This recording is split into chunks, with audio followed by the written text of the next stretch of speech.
the first real chance to bring the end of the war closer. Global Peace Summit to be held in Switzerland, with leaders of countries from all continents in attendance. They don't invite us. The purpose of the summit is to develop an anonymous position of states from all over the world and convey it to the Kremlin.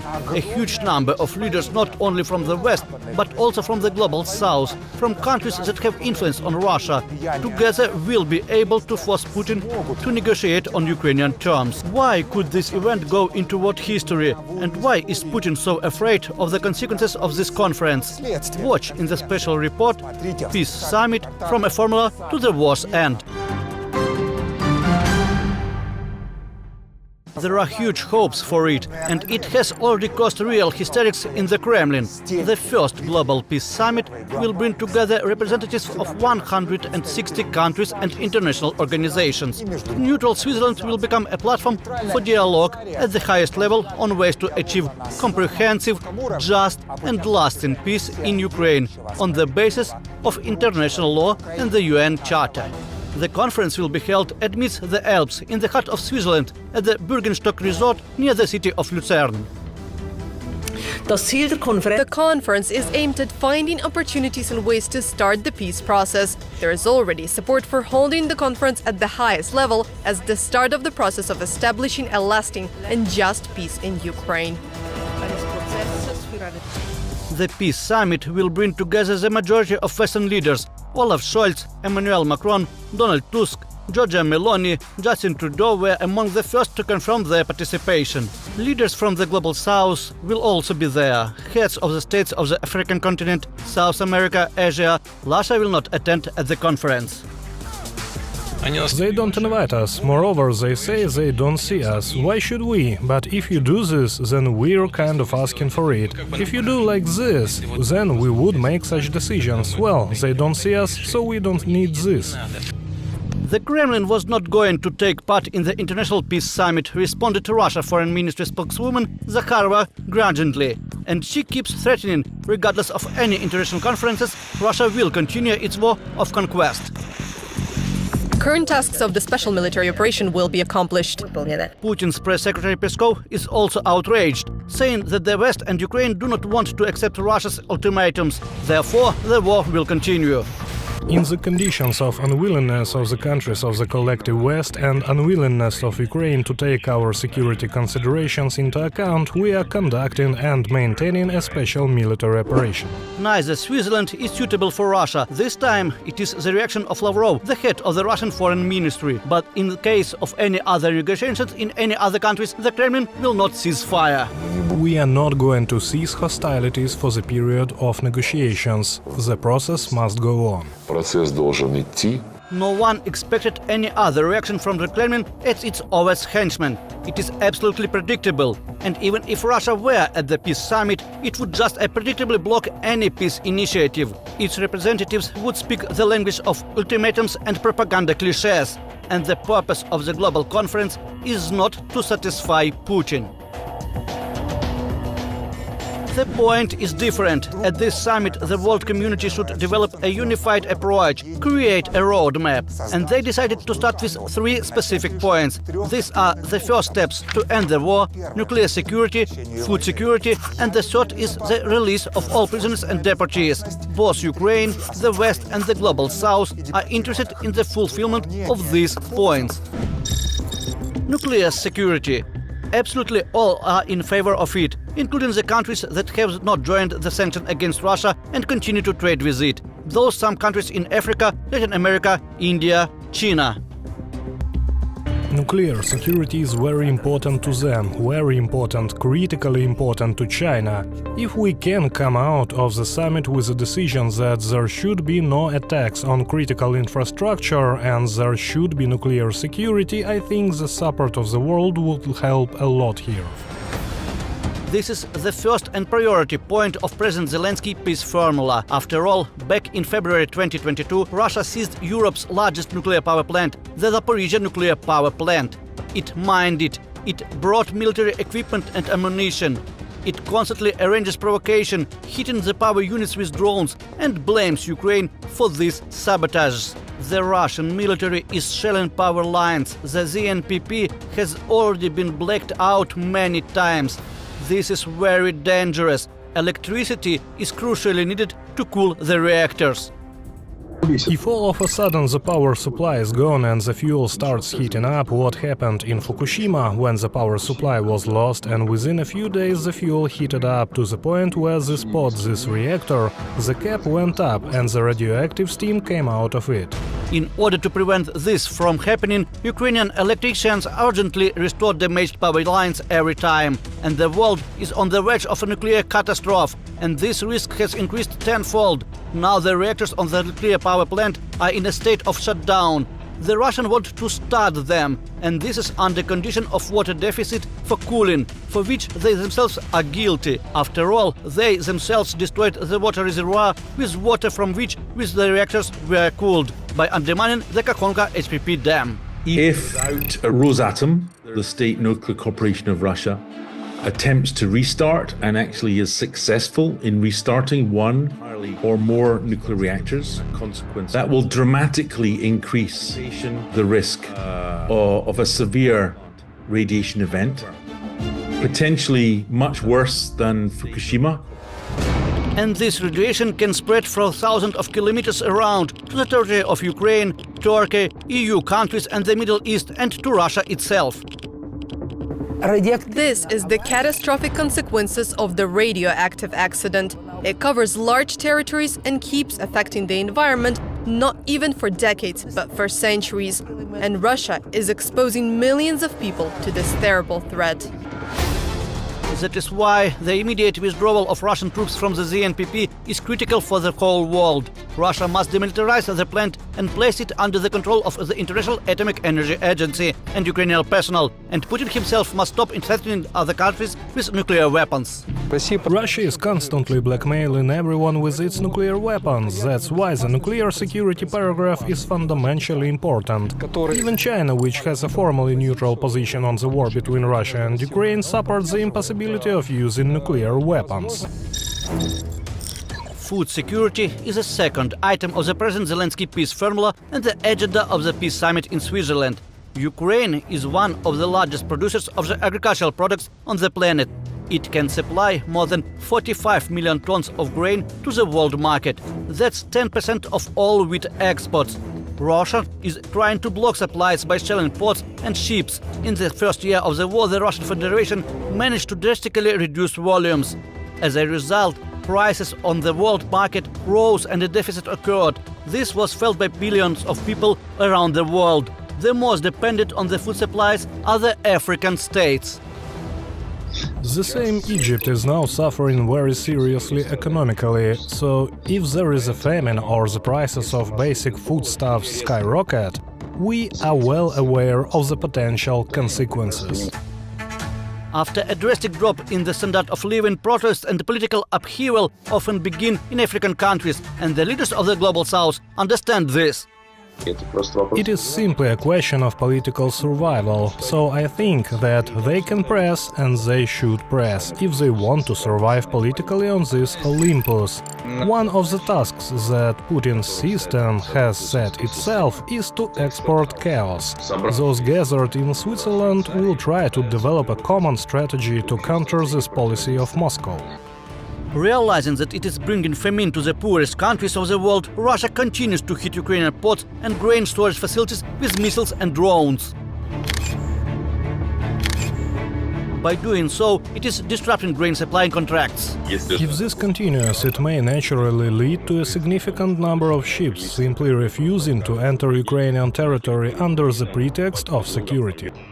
At the peace summit, the issue of food security will be raised in the context of increased supplies of missile defense systems and other weapons to protect southern Ukraine. Armed forces of Ukraine have already pushed back the Black Sea fleet and gained control of the Black Sea, thus providing a corridor for free shipping. is very important that those armored supplies that are going to Ukraine, including for the Black Sea, which are carried out by our partners, including England, continue to help Ukraine in the context of ensuring the safety of passage of ships in the Black Sea. And the third item to be discussed at the peace summit is the release of all prisoners and deported persons. Thousands of Ukrainians, military and civilian, are in Russian captivity.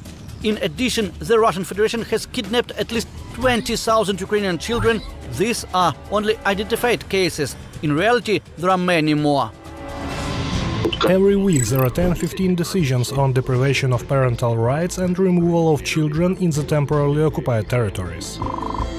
The Russians brainwash the kidnapped children with their propaganda, nurture hatred for their native country, educate them in the spirit of militarism and prepare them as future soldiers for the next wars of conquest. For teenagers, there's a paramilitary movement at schools. They are taught to rat on each other, to rat on their family. They work with each of them individually.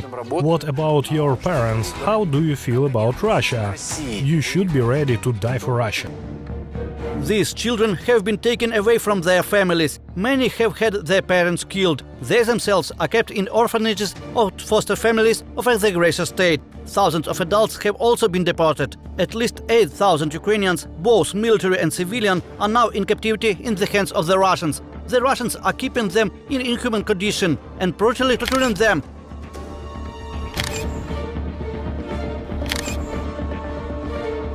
President Zelensky insists on an all-for-all exchange. All reasonable countries support this track. We have exchanges going on. They are slower than we would like. Some people skeptically say that it will be only after the end of war, because that is one of the conditions for the end of the war. I believe that we have the opportunity to do it earlier. There is a practical platform, the Peace Summit. If all the countries that will be there support these issues, then there will be further detailed developments and solution of them from the Russian side with the mediation of other countries. This concerns all the items that will be discussed at the first peace summit: the return of prisoners and deportees, the issue of nuclear security and food security. For each of these items, the conference will form a concrete action plan, and then individual countries will bring it to Russia. Ukraine will not negotiate directly with the Kremlin. In public, Russia is disdainful of the peace summit. Putin declares he is not going to listen to the decision of this meeting. Are you out of your mind? Why would we do that? But this is just a plan in front of video cameras. But the Kremlin will have to take the result of the summit non-publicly into account. The huge number of participants from all continents will add great geopolitical weight to the summit. Russia will be forced to negotiate. It will be placed within a framework and will not be able to dictate. A number of countries around the world, including a number of the organizers of this summit, for example Switzerland, but also Turkey, for example, perhaps China, will suggest that the next step is to start negotiations with Russia, not directly but through intermediaries, when simultaneously the intermediaries would be negotiating both with the Ukrainian and the Russian sides. The likelihood of direct negotiations between Ukraine and Russia is not so high. The whole world is forcing Putin to peace. This statement, which the dictator used during the invasion of Georgia, has now boomeranged back on him. But this is no longer a propaganda cliché, but a real enforcement of peace, and this is what the war-mad regime fears most of all, and it resists with all its might. Russia was making great efforts to sabotage the peace summit. They are well aware that the peace initiative, which is based on respect for Ukraine's territorial integrity, is one of the very nails in the coffin of Russian aggression. And it was using every method available. Russian diplomats, special services, special representatives in different countries of the world are trying to force certain countries of the global south to refuse to participate in this peace summit. They are being blackmailed by literally threatening that Russia, for example, will stop financial aid to this country, or will not invest in this country, or will stop supplying its energy resources to this country, especially the countries of Africa which are dependent on Russia in this respect. Despite intimidation and manipulation, threats and blackmail, both partners and leaders of countries that have ceased any relation with Russia are united against Russia. which unleashed a bloody war in Ukraine, and solve unprecedented challenges to eliminate the consequences of aggression and look for ways to stop it. While Putin, on the camera, continues to convince he is in favor of peace, he is ready to negotiate. We're open to discussion, we'll have to make a deal. We're never said no, we are open.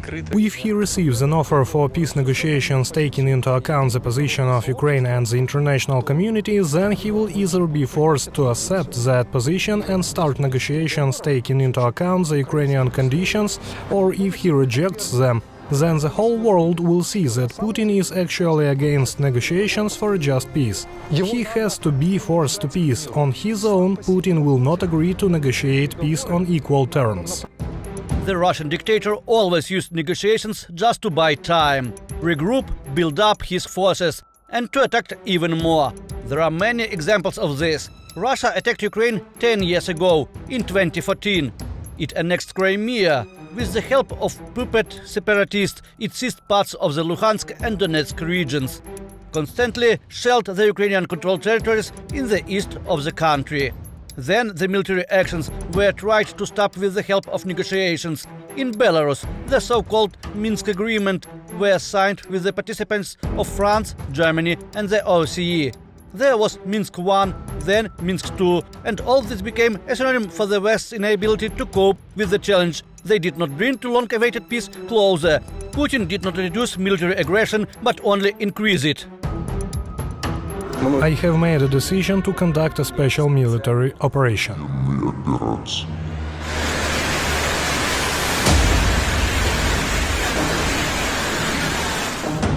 February 24th, 2022. The full-scale invasion of Ukraine by the Russian Federation. And again, an attempt of negotiation. They began literally in the very first days after the attack already at the end of February.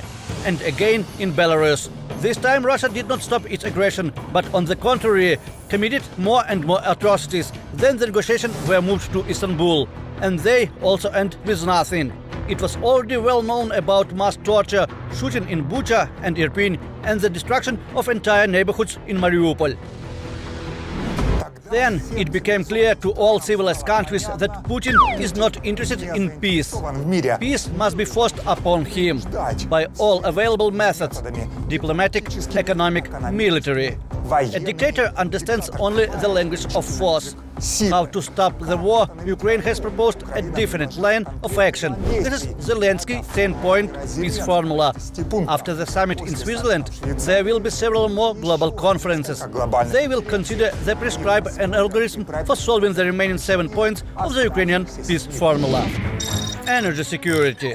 Russian strikes are destroying Ukraine's energy infrastructure, power plants, transformers and power lines. The Kremlin wants to plunge Ukraine into darkness and peace of Europe.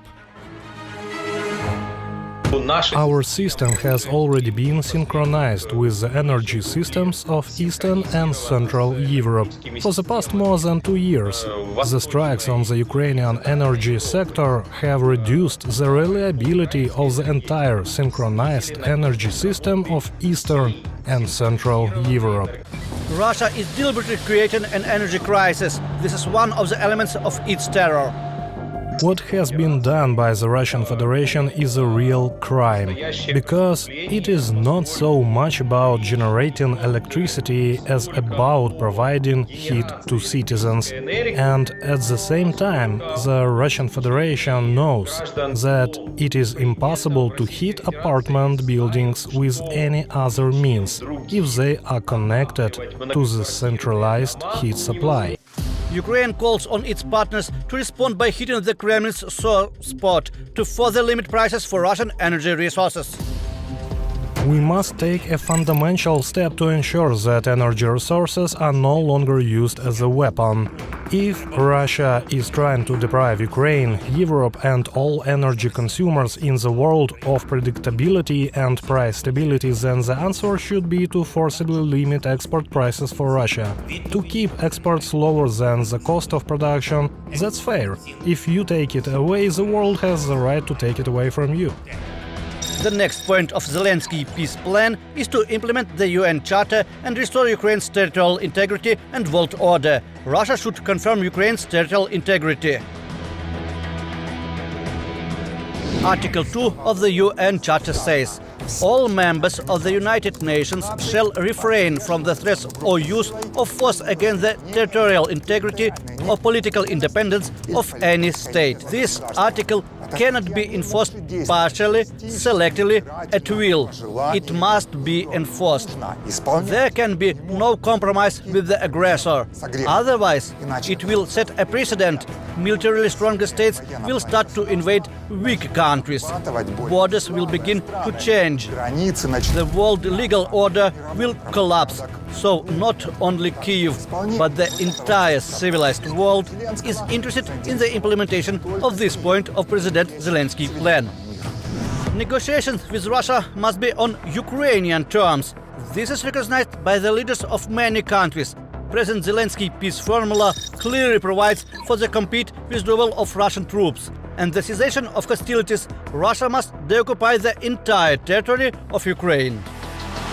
But one of their biggest successes is that they made people focus all discussions on what Ukraine has to concede, on the compromises that Ukraine has to make.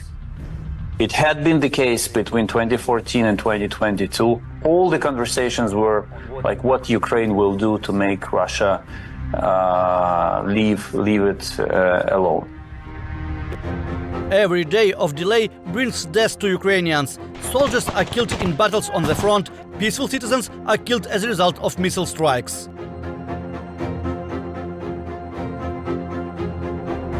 Global efforts are needed. Global peace summit of the leaders whom Russia will not be able to deceive. Summit that will show who in the world really wants to end the war and not just claim the ceasefire, which will inevitably be broken by Russian rockets and artillery, just like as it was dozens of times before. Justice. This is the next point in the Ukrainian peace plan. In the liberated territories, there are few fines, Russian treatment facilities and mass graves of murdered locals. This was the case in Bucha, Kharkiv and Kherson regions. Because of Russian aggression, thousands of civilians died. Entire towns have been destroyed. Thousands of residential houses, schools, hospitals and kindergartens have been destroyed. Ukraine insists on the setting up of a special tribunal on Russia's war crimes and on the development of international mechanisms for the Kremlin to compensate for the losses it caused by its war. The decision of this tribunal will be full-fledged and unchallengeable. That is to say that here, from a legal point of view, it will be impossible to appeal in any way. That is, there will be a decision on the basis of which Russia will be held accountable. It will be the final argument, that is the one against which nothing can be put. The eighth point of the Ukrainian peace plan is to counter ecocide and immediately protect nature.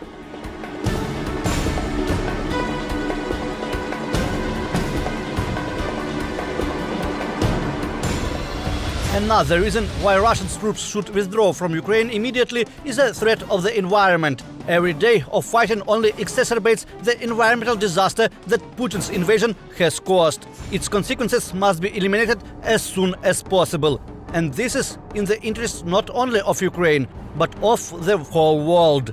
A huge number of countries have suffered in one way or another because of the Russians' undermining of the Kakhovka HPP dam.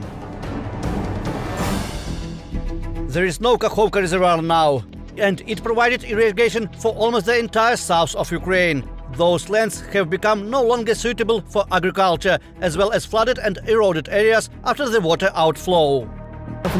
We will not have the opportunity to renew some lands. Some lands will no longer be suitable for farming. This is a reduction in the amount of agricultural land. This is also the environmental risk that is closely intertwined with food security. The destruction of the dam resulted in unprecedented environmental pollution. The Dnipro River water swept away everything on its way. Garbages, cemeteries, animal burial grounds, sewage systems, gas stations with fuel and appliances with toxic substances.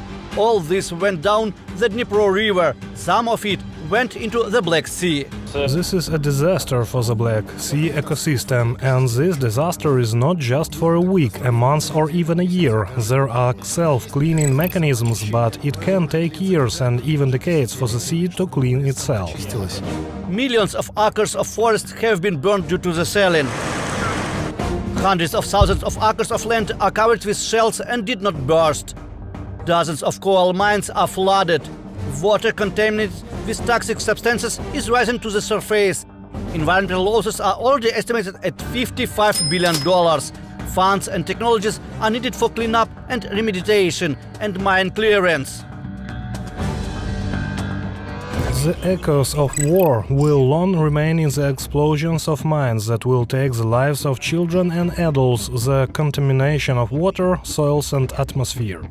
And even after Russian troops leave the territory of Ukraine, the risk of aggression from the Russian Federation will not disappear anywhere. Volodymyr Zelensky insists on the next point of the peace plan – avoiding escalation. Ukraine is not a member of any alliance. Therefore, guarantees that a Russian invasion will not happen again are needed.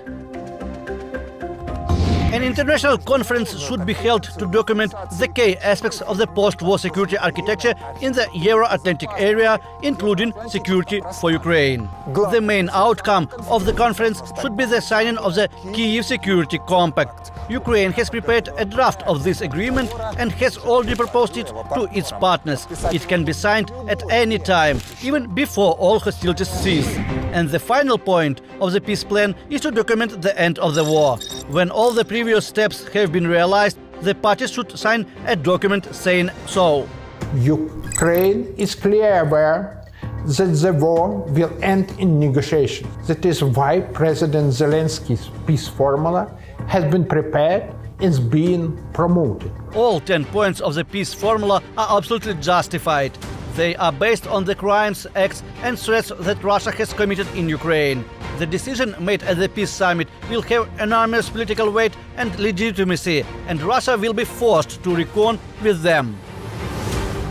This will be a powerful signal of support for Ukrainian independence, territorial integrity and sovereignty. It is a very important signal that world leaders can address such important issues as ending the war as searching for just peace without the participation of the aggressor country. The Ukrainian peace formula is now the only initiative in which the international community remains interested. The European Union is working on bringing this plan to the global level. The European Parliament fully supports all 10 points of the Ukrainian peace plan. Nothing can be decided without the full consent of the Ukrainians. On behalf of the European Parliament, I would like to say the only formula of the European Parliament is exactly President Zelensky's plan. The Peace Summit in Switzerland will be a global event that will create a foundation for a just peace. Civilized countries are on Ukraine's side, and there will be peace on Ukraine's terms, and with the full support and assistance of the international community. Without Russia's participation, a roadmap will be worked out: how to achieve peace in Ukraine and how to force Russia to pay for their crimes committed in Ukraine. Russia will simply be faced with the decision of Ukraine and its many partners and allies. Maxim Urlapov, Special Report.